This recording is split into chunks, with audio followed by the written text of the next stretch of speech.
ரொம்ப நேரமா பாத்துட்டு இருக்கேன். நீங்க வீட்டுக்கு வரலையா இன்னும்? டாக்டரை பார்த்துட்டு உங்க வீட்டுக்கு தான் வந்துட்டு இருந்தா. அப்போ அம்மா திடீர்னு ஃபோன் பண்ணி வீட்டுக்கு வர சொன்னாங்க. அதான்.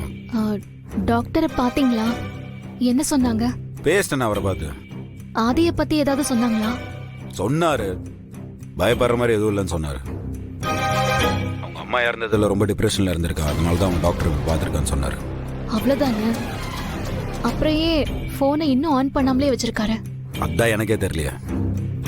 நானும் அப்பப்போ அவன் நம்பருக்கு கால் பண்ணி பார்த்துட்டு தான் இருக்கிறேன். சுவிட்ச் ஆஃபாகவே இருக்கேன்.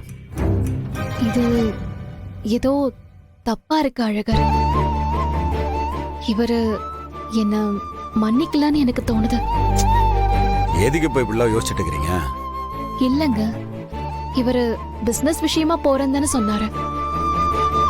ஆனா அவர் அங்க யாரையும் போய் பார்க்கவே இல்லையா? உங்களுக்கு எப்படி தெரியும்? என்னோட பழைய கான்டாக்ட்ஸ் எல்லாம் வச்சு விசாரிச்சேன். அவர் எங்கேயுமே வரலன்னு தான் சொன்னாங்க. அவனுக்கு திடீர்னு என்னதான் ஆகுமோ அவனுக்கு. இந்த மாதிரி பாரதி, அந்த டாக்டர் வந்து நான் கிளம்பும் போது என்னை உட்கார வச்சுட்டு இன்னொரு விஷயம் சொன்னார். அவரு ஆதிபதி உங்களுக்கு இன்னும் கொஞ்சம் டீட்டெயில்ஸ் தெரியணும் அப்படின்னா சென்னையில் ஒரு டாக்டர் இருக்கிறாரு, அவரை போய் பாருங்க அப்படின்னு சொல்லிட்டு ஒரு விசிட்டிங் கார்டு கொடுத்தாரு என்கிட்ட.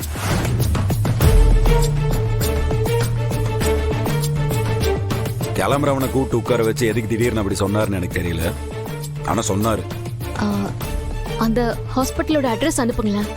என்னாச்சு? எதுக்கு போறீங்களா? என்ன இல்ல, நான் உடனே போய் விசாரிச்சு பாக்குறேன். இருங்க, அப்படியே உங்களுக்கு போகணும்னா கூட வர, சேர்ந்து போலாம். இல்ல அழகர், எனக்கு ஏதோ தப்பா தோணிக்கிட்டே இருக்கு. நீங்க எனக்கு அட்ரஸ் அனுப்புங்க. நான் இப்பவே தமிழை கூட்டிட்டு போயிட்டு வந்துடுறேன். நீங்க சொன்னா கேட்க மாட்டீங்களா? நீங்க நான் தான் வரேன்றேன்ல. ப்ளீஸ் அழகர், நான் இந்த மாதிரி எல்லா விஷயத்தையும் தள்ளி போட்டுதான் நிறைய விஷயங்களை இழந்திருக்கேன். ஆதி விஷயத்துல மட்டும் ஏதாவது ஆயிட்டா என்னால தாங்கிக்கவே முடியாது. நீங்க எனக்கு அட்ரஸ் அனுப்புங்க. எதுக்கு இப்ப தேவையில்லாம இத்தனை விஷயம் பேசிட்டு இருக்கீங்க? புரிஞ்சுக்கோங்க அழகர், ப்ளீஸ். சரி, அனுப்புறேன் நானு. எதுக்கு தமிழ் எதுக்கு கூட்டு போறீங்கன்னு எனக்கு தெரியல.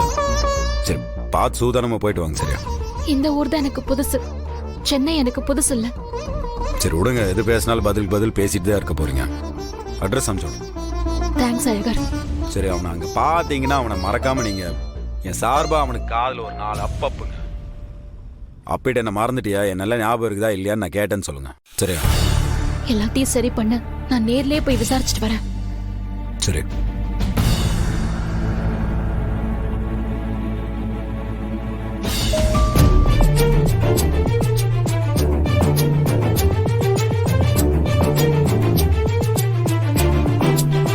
சின்ன விஷயத்துக்கு சைக்கியாட்ரிஸ்ட் கிட்ட எதுக்கு போயிருக்காரு?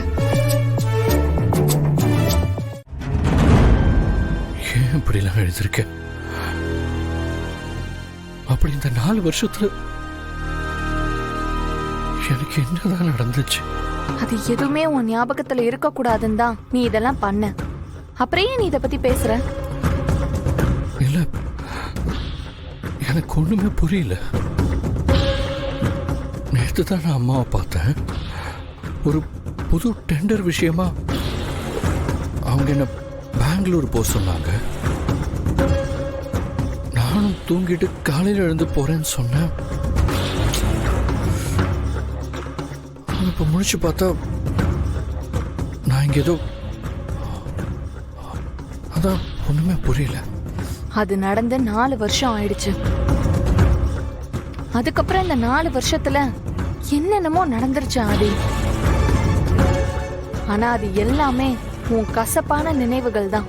அதனால அதெல்லாம் அழிச்சிட்டு புது ஆதியா வாழணும்னு சொன்னேன்.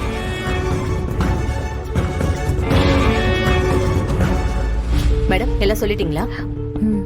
ஓகே, ஒரு 2 மினிட்ஸ் வெயிட் பண்ணுங்க. Okay doctor. சார் கொஞ்சம் உட்காருங்க.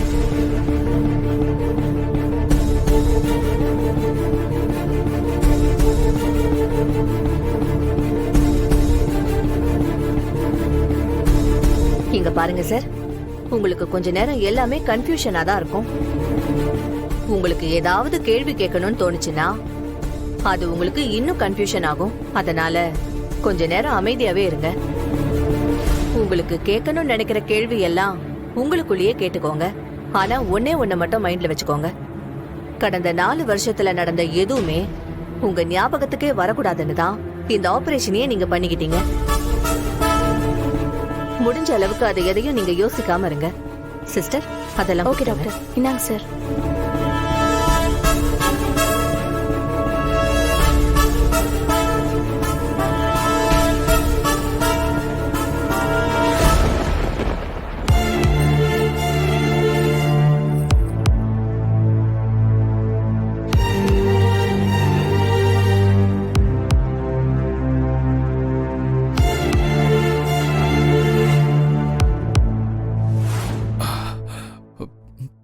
இது என்ன சாவி?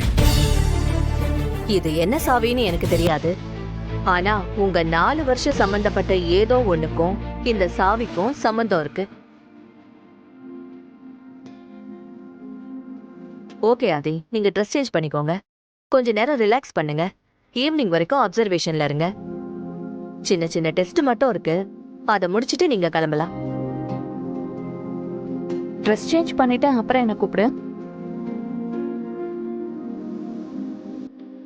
சார்